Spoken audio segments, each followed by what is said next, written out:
अंजलि को हमेशा ही लड़ाकू विमान के नाम से जाना जाता था। उसे हमेशा से ही कुश्ती और मुक्केबाजी का काफी शौक था। स्कूल से लेकर कॉलेज टाइम तक अंजलि ने काफी मुक्केबाजी की प्रतियोगिताओं में हिस्सा लिया था और हर किसी में उसने सफलता ही हासिल की थी। ऐसे ही एक दिन अंजलि के पिता अनिल उससे बोलते हैं, बेटा, अब तेरी शादी की उम्र होती जा रही है। हम तेरे लिए एक अच्छा सा लड़का देख रहे हैं। अगर तेरी नज़र में कोई है तो तू बता दे। तू जहाँ खुश रहेगी हम भी वहीं खुश रहेंगे। पिताजी, आप जिसे भी मेरे लिए चुनेंगे वही मुझे पसंद होगा। और वैसे भी अगर बंदा टेढ़ा हुआ ना तो उसे मुक्का मार के सीधा कर दूंगी मैं। अंजलि की बात सुनकर उसके पिता हंसने लगते हैं। ऐसे ही कुछ समय बीतता है और अंजलि की शादी पुनीत नाम के लड़के से हो जाती है।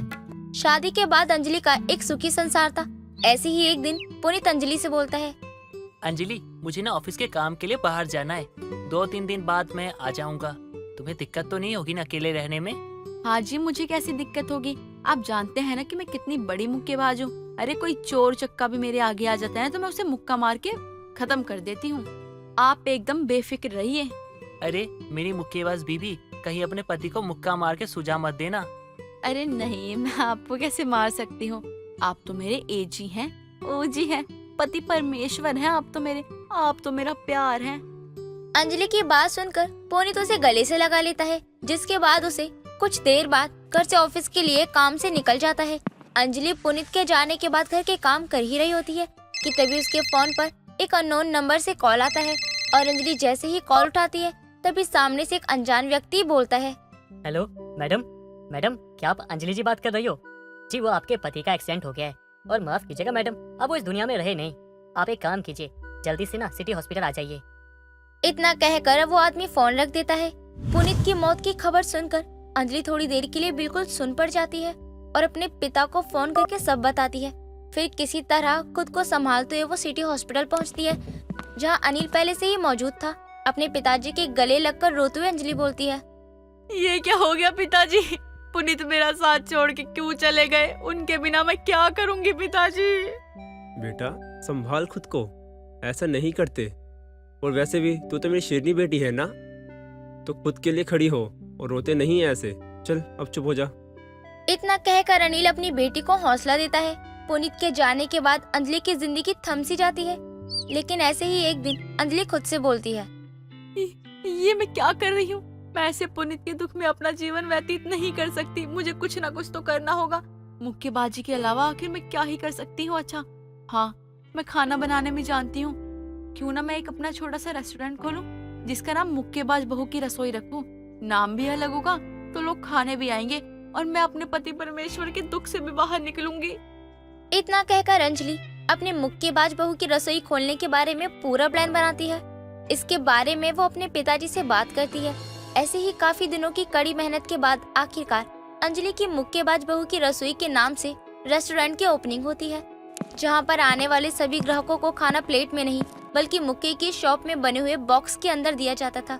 कस्टमर के बैठने के लिए जो कुर्सियां बनाई गई थी वो भी मुक्के की डिजाइन में ही बनाई गई थी।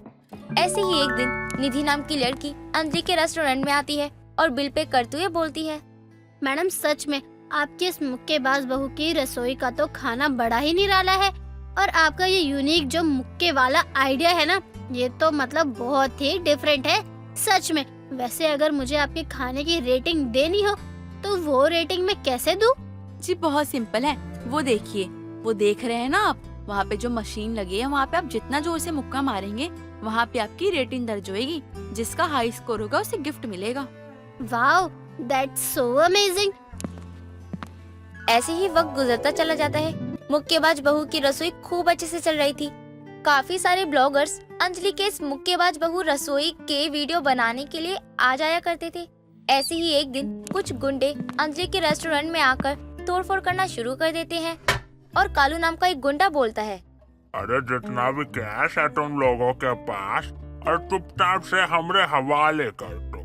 और वो अरे ना हमारी बॉडी देखी है, अरे एकदम मस्कुलर आदमी है हम। कोई फालतू बोलेगा ना तो एक कंटाप के नीचे देंगे ना सीधा ऊपर पहुंच जाएगा। अरे जैसा हम बोल रहे हैं चुपचाप से वैसा करो।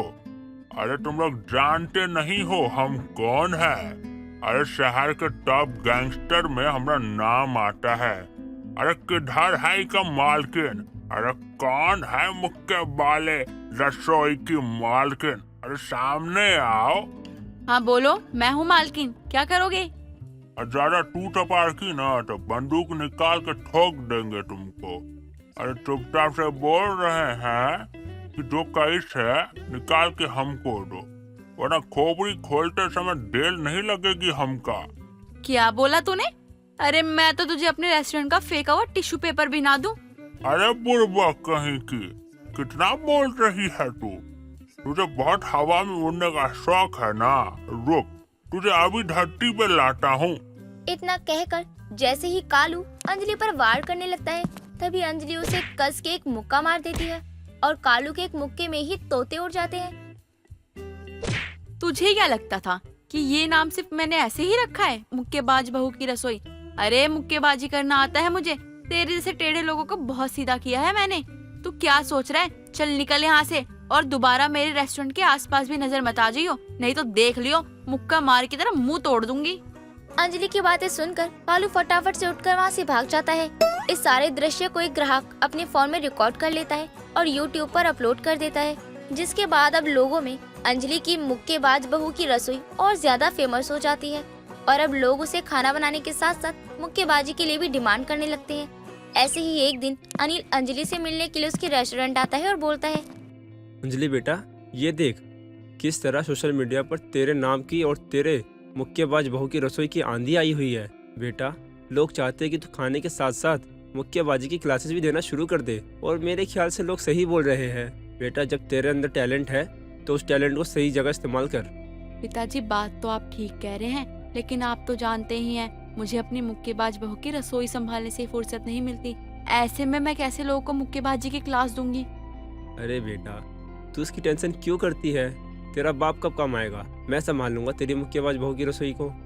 अपने पिता की बातें सुनकर अंजलि को फिर से एक नई उम्मीद मिलती है और अब वो अपने मुक्केबाज बहू की रसोई संभालने के साथ साथ पास में ही एक मुक्केबाजी का सेंटर भी खोल लेती है, जिसमें वो हर वर्ग के युवक युवतियों और बालकों को मुक्केबाजी और सेल्फ डिफेंस की क्लासेस देना शुरू कर देती है। ऐसे ही एक दिन आज तक न्यूज चैनल से एक रिपोर्टर आती है और बोलती है, अंजलि जी, आपकी मुक्केबाज बहू की रसोई और उसके अनोखे स्टाइल से तो हर कोई परिचित है, लेकिन आपके दिमाग में जो सारी चीज आई है वो कैसे आई है? आपका ये सेल्फ डिफेंस और मुक्केबाजी सीखना, ये सब आपके दिमाग में कैसे आया? क्या आप थोड़ा बताएंगी हमें? जी, आज के टाइम में औरतों को केवल खाना बनाना ही नहीं बल्कि सब कुछ आना चाहिए। जैसे बेलन घुमा के औरतें रोटियां गोल गोल बनाती है ना, और वैसे ही मुक्का मार के बहुत सारे लोगों को ठिकाने लगाना भी आना चाहिए। और इतने पढ़े लिखे होने के बावजूद भी जब औरतें घर में हिंसा का शिकार बनती है, ऐसे में ये मुक्केबाजी और सेल्फ डिफेंस बहुत काम आता है। और रही बात मेरे मुक्केबाज बहू की रसोई की, उसमें तो खाना भी वैसा ही बनता है और मैं बहुत शौक से बनाती हूँ। तो बस जैसी राह वैसा नाम और वैसी चाह, रिजल्ट आपके सामने है। तो ये है हमारी अंजलि जी। लेडीज, चिंता किस बात की है? मीट अंजलि और leave your life long. Thank you Anjali for sharing your valuable time with us. इतना कहकर रिपोर्टर वहाँ से चली जाती है और अंजलि यूं ही अच्छे लोगों को साहस और अच्छा खाना परोसती है और बुरे लोगों को मुक्के और ढेर सारी पिटाई परोसती है और अपनी मुक्केबाज बहू की रसोई को यूं ही चलाती जाती है। ममता की 5 बहुएं थी। उसकी 2 बहुएं, बड़ी बहू रानी, छोटी बहू पायल गांव से थी। बाकी की 3 बहुएं कीर्ति, मंजू और ज्योति शहर में रहती थी। उसकी 5 बहुएं एक साथ गर्भवती थी। उसे समझ नहीं आ रहा था कि वो अपनी 5 बहुओं की देखभाल करे तो करे कैसे। एक दिन वो घर के आंगन में तुलसी की पूजा कर रही होती है। तभी उसके सबसे छोटे बेटे राम का कॉल आता है। हाँ बोल बेटा, कैसा है तू? बहू कैसी है? सब ठीक तो है ना?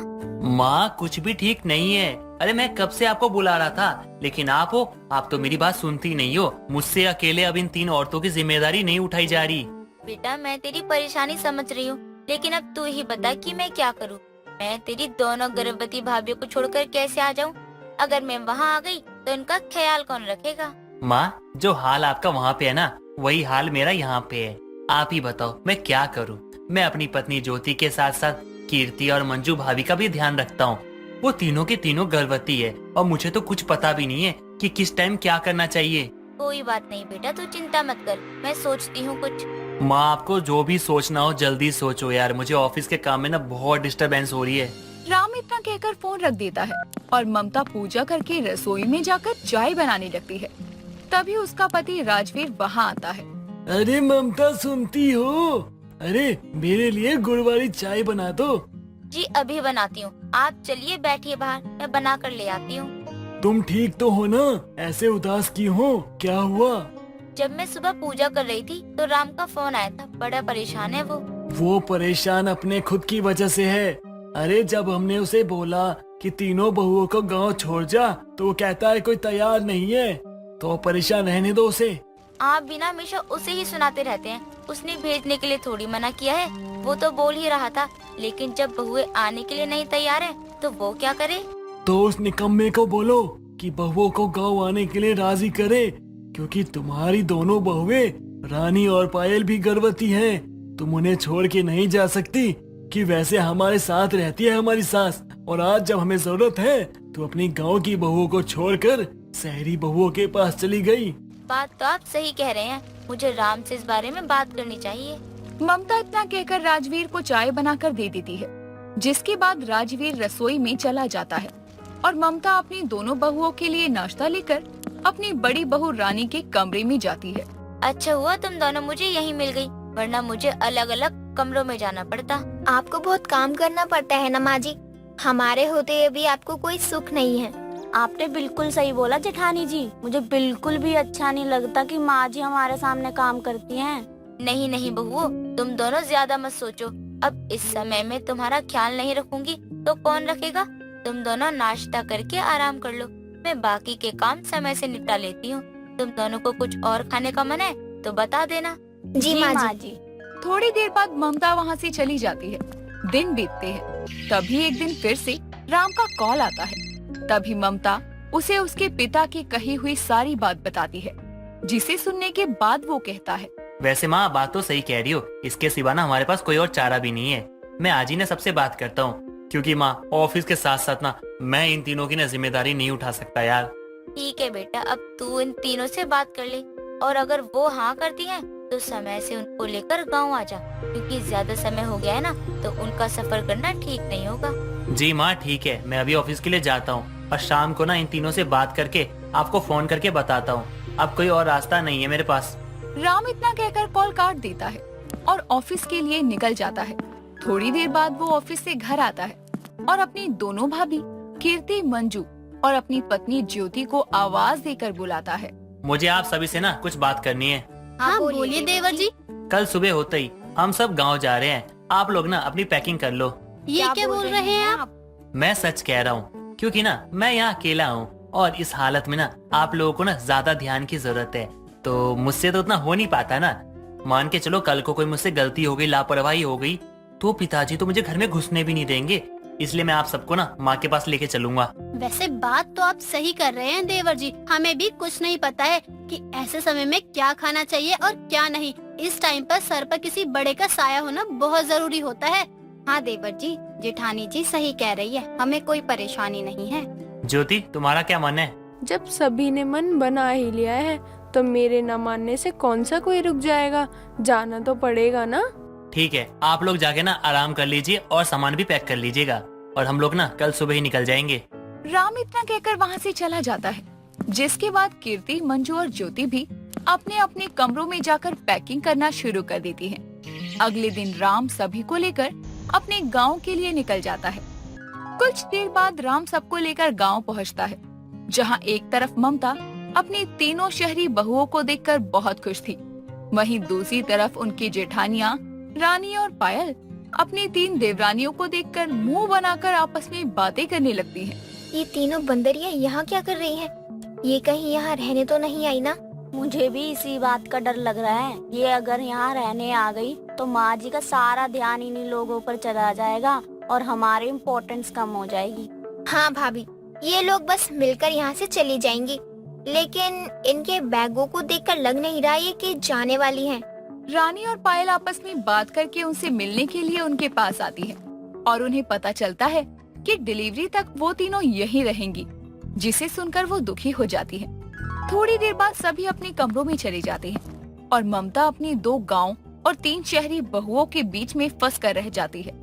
सभी एक दूसरे से जलने के चक्कर में अपनी सास को ऑर्डर ही देती रहती थी और ममता उनके गर्भवती होने के कारण उनकी सारी विश को पूरा किया करती ताकि उन्हें कोई परेशानी ना हो। एक दिन वो हॉल में बैठी हुई थी कि तभी उसकी तीनों शहरी बहुएं उसके पास आती। माँ जी, मुझे कुछ मीठा खाने का मन कर रहा है, आप बना देंगी?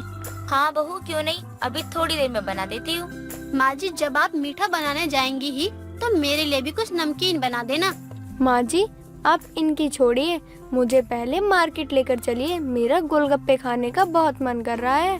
ममता की तीनों शहरी बहुएं उससे अपनी डिमांड बता ही रही थी कि तभी उसकी दोनों गांव की बहू पायल और रानी भी वहां आती है। माँ जी, आप यहाँ बैठ के क्या कर रही हैं? आपको तो मेरे साथ बाहर जाना था, मुझे घुमाने के लिए। चलिए घूम कर आते हैं। नहीं माँ जी, कहीं नहीं जाएगी, माँ जी मेरे साथ रहेगी, मुझे उनसे कुछ काम है, पहले वो मेरी बात सुनेगी। नहीं, पहले मेरी बात सुनेंगी माँ जी। नहीं, मैं इस घर की सबसे छोटी बहू हूँ, इसलिए सबसे पहले माँ जी मेरी बात सुनेंगी। मैं सबसे बड़ी हूँ तो पहले मेरी बात सुनी जाएगी, बस आगे कोई बहस नहीं। अच्छा जी, ये क्या बात हुई? सबकी अपनी मर्जी है।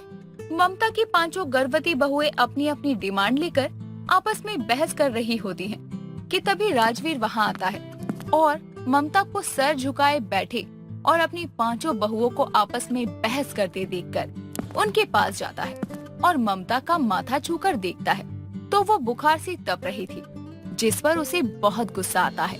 अरे चुप करो पांचों की पांचों, जब देखो तो बक बक बक बक बक बक। अरे सबको अपनी अपनी परी है, किसी एक ने भी अपनी सास के बारे में सोचा है क्या? अरे जहाँ लोगों को अपनी एक गर्भवती बहू संभालने में मुश्किल होती है, वहाँ तुम्हारी सास एक बुढ़िया होने के बाद भी अकेले ही 5 गर्भवती बहुओं को संभाल रही है। उसकी मदद करने की जगह तुम आपस में खरी खोटी सुनाई जा रही हो। अरे शर्म आनी चाहिए तुम पांचों को। राजवीर इतना कहकर ममता को लेकर डॉक्टर के पास चला जाता है, जिसके बाद पांचों को अपनी गलती का एहसास होता है और वो अपनी सास के वापस आने के बाद पांचों अब उससे माफी मांगती है और आगे से उसे परेशान ना करने का वादा करती है। सरला अपने बेटे रमेश की शादी बिहार के पटना की लड़की से करवाती है। अब पूजा गांव से शादी करके दिल्ली जैसे बड़े शहर में आ जाती है, जो उसका बचपन से सपना रहा है। और सरला भी अपनी नई बहू का स्वागत करती है। शादी के बाद सरला बहू को देखने उसके आस पड़ोस के लोग भी आ जा रहे होते हैं। इसी बीच सरला की पड़ोसन विमला का आना होता है। सरला, क्या बात है, अब तो तू सास बन गई है। मैं तो बस तेरी बहू को देखने चली आई, जैसे ही मुझे पता चला कि तू आई है। अरे विमला, आ तेरा ही इंतजार था। अभी दिखाती हूँ तुझे अपनी टैलेंटेड बहू की सुरीली आवाज। साक्षात सरस्वती है सरस्वती। क्या बात कर रही है सरला? चल, मुंह दिखाई के बहाने ही सही, कम से कम बहू का टैलेंट तो देखने को मिलेगा। अब सरला अपनी बहू पूजा को आवाज लगाती है और विमला से कहती है, आ रही है विमला बहू, तू बैठना, खड़ी क्यों है? मैं तो बहुत खुश हूँ विमला, मुझे ऐसी बहू मिली है। अरे सरला, बहू तो बड़ी सुंदर है तेरी, और बहू सुना है तुझमें गाने का हुनर कूट कूट के भरा हुआ है। जरा थोड़ी सी झलक हमें भी दिखा दे, तेरी कोयल सी सुरीली आवाज हम भी सुन ले। अरे बहू, सुना दे, ये विमला है, अपनी पड़ोसन है, घर का ही मामला समझ। शादी मैंने कर ली है, दिल्ली वाली सास मुझे मिली है, पड़ोसन मेरी जल कुकड़ी है। आहा, ए राम रे राम, सरला की बहू, ये तूने आखिरी में क्या बोला? कुकुर? अरे नहीं, कुकर नहीं विमला आंटी, जल कुकड़ी यानी कि जलनखोर। कहाँ? रुको मैं गा कर बताती हूँ। पड़ोसन मेरी जल कुकड़ी है, लेकिन उसने खुद को कुकर समझा है, पर मुझे अपने गाने पर नाज है। देख रही है ना सरला, आज तक तूने मुझे कुछ भी नहीं कहा, लेकिन तेरी आज की कुछ घंटों पहले आई बहू ने मुझे ना जाने क्या क्या कह रही है। ना सरला, अब तो मैं 1 मिनट भी नहीं रुकने वाली यहाँ। अरे विमला, ये गाना गा रही है, अरे सुन तो, मुंह मीठा तो करती जा। उनको जाने दिया जाए, कल को फिर वो मुंह उठाकर यही मिलेगी। बहू, ये तू क्या बोले जा रही है? आज तेरा ससुराल में पहला दिन है और तूने ये क्या रायता फैलाया है? मैं तो जब तुझे देखने आई थी तेरे मुंह से लता मंगेशकर से सुरीले गाने निकल रहे थे। अरे ये वाला क्या माँ जी? अच्छा है बुरा है जैसा भी है, मेरा पति मेरा देवता है। ये तो हमारे स्कूल की म्यूजिकल टीचर गा रही थी, उसे ही हमने घर बुलाया था। राम रे राम, सत्यानाश हो उस टीचर का। हे भगवान, ये तो मुझे 2 घंटे में ही बर्दाश्त नहीं हो रही है। सारी जिंदगी कैसे झेलूंगी इसे। सरला को तो गांव की बहू भी आना महंगा पड़ गया था, क्योंकि उसे तो ढिंचैक पूजा जैसी बहू मिल गई थी। लेकिन सरला इस बात से अनजान थी। अब अगले रोज सुबह सरला पूजा करने के बाद अपनी बहू पूजा को प्रसाद देने जाती है। तभी पूजा अपने फोन में अपनी सास के साथ सेल्फी लेते हुए कहती है, मेरी सास ने पूजा कर ली है, जिसकी सेल्फी मैंने ले ली है। मेरे गाने पर मुझे नाज है, क्योंकि मेरे सर पर ताज है। हे प्रभु, हे दीननाथ, कहाँ हो आप? इसी दिन के लिए क्या मैंने आपकी दिन रात पूजा करी थी? किस दुविधा में डाल दिया आपने मुझे। सरला तो अपनी बहू के बेसुरे गाने से परेशान हो चुकी थी, लेकिन वो कर भी क्या सकती थी। पूजा तो उसकी पसंद की ही थी। अब देर शाम विमला सरला के घर फिर से आती है। सरला देख, तेरी इज्जत का मान रख के मैं आज तेरे घर आई हूँ। वैसे तेरी बेसुरी बहू कहाँ है? तेरे पीछे। इधर उधर देखकर बोला कर विमला। फिर से वही चुगलखोर आंटी आई है, जिन्होंने मुझे बेसुरी कहा है। बहू, तू जाकर 2 कप चाय बना ला।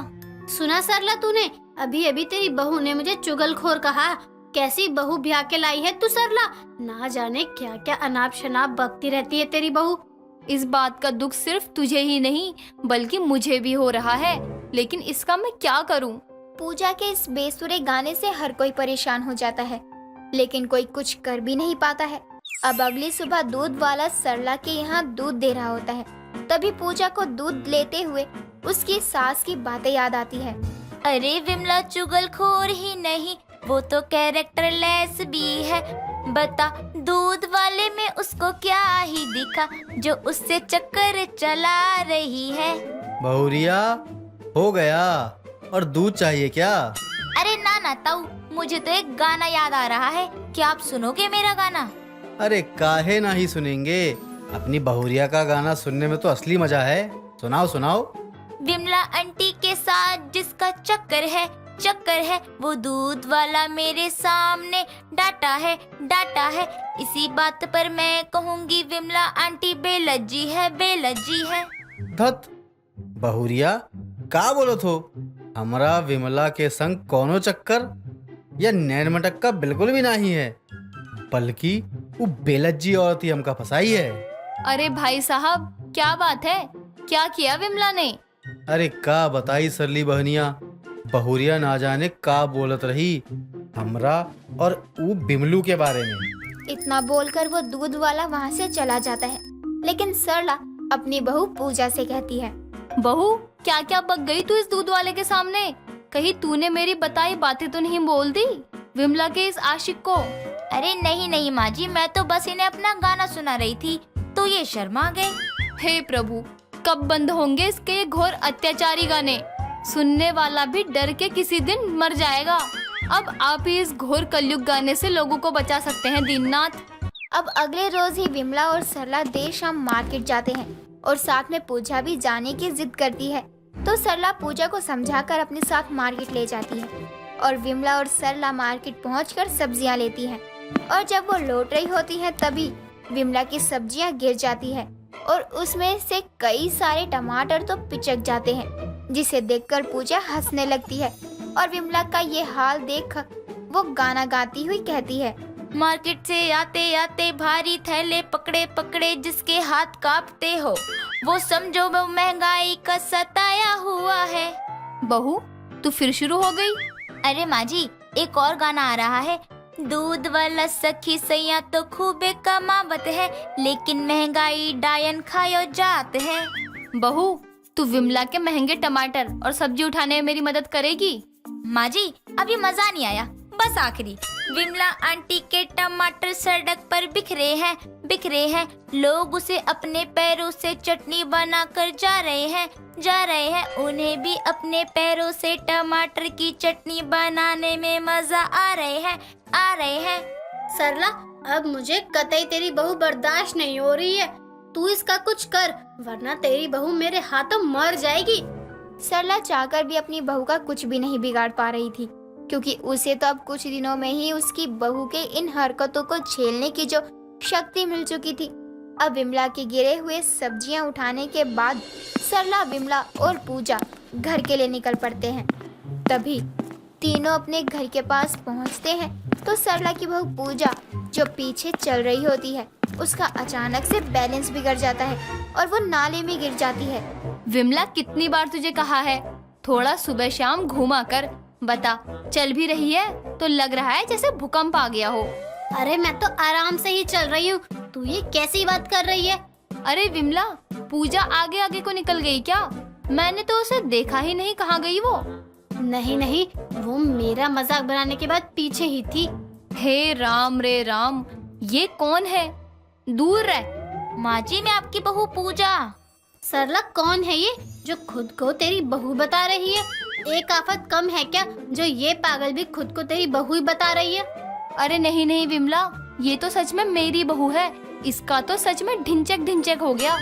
तो इसी बात पे मेरी तरफ से ये गाना, सरला की बहू नाले में गिरी है, उसके बदन से गंदी बदबू आ रही है। क्यों बहू, कैसा लगा मेरा ढिंचक गाना? अरे ऐसे नहीं विमला आंटी, ऐसे। माँ जी, मुझ पर पानी डालो डालो डालो, फिर मुझको पहचान डालो डालो डाल, फिर मेरा गाना हिट कर दो। हाँ बहू, सरला भी तेरे लिए पानी लाई है, फिर तुझको अच्छे से नहलाई है। बहू तो बहू, पूजा की सास और पड़ोसन भी उसके ही ढिंचैक अंदाज में रंग आ गए थे। दोस्तों, अगर आपको ये कहानी पसंद आई तो इसे लाइक करें, शेयर करें और कमेंट करके बताएं कि कहानी में आपको सबसे अच्छा क्या लगा।